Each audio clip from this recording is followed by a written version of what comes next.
Prometeo is not a normal piece of music. It's not a normal concert. It's not something it starts and after 20 minutes or half an hour you have a break and then you hear something else. It's 2.5 hours long, and it's kind of a continuous sounding piece with no clear moments of interruption or changes.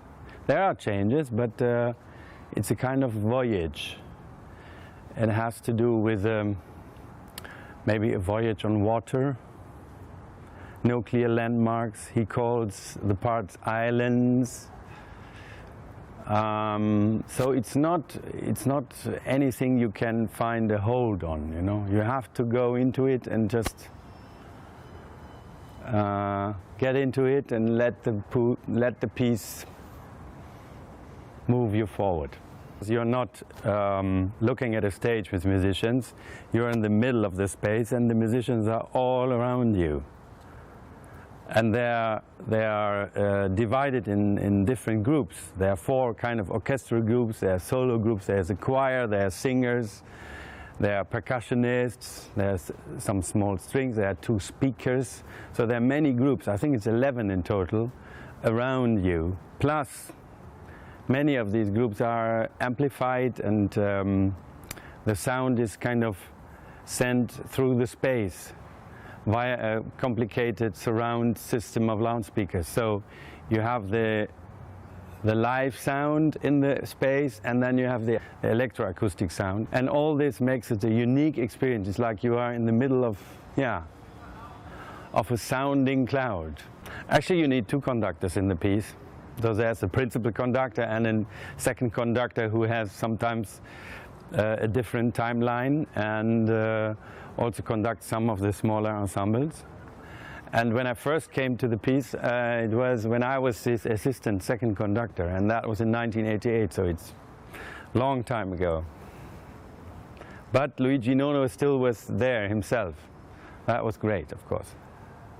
So I'm always doing this piece in how I remember him, what was important for him.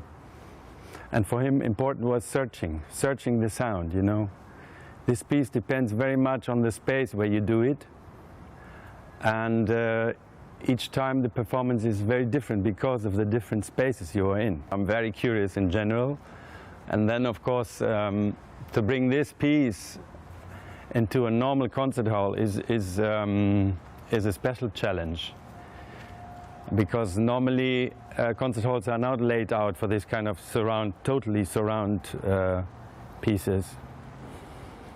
But I heard that this is all possible in the Philharmonie in Paris. So I'm very curious, and I'm very curious how it will sound in this great new space. I personally think this is the greatest piece of modern music written in the last 50 years, in my opinion, because it has a great utopian strength.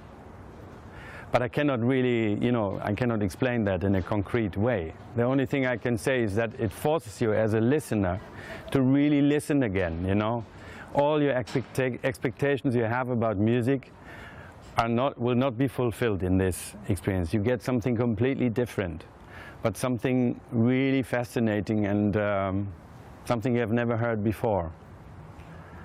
And I think that Nono at the end of his life was very much trying to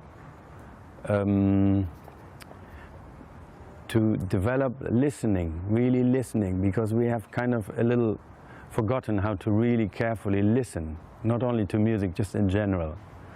And he always said to wake up the ear means to wake up the human being. So this piece can wake you up.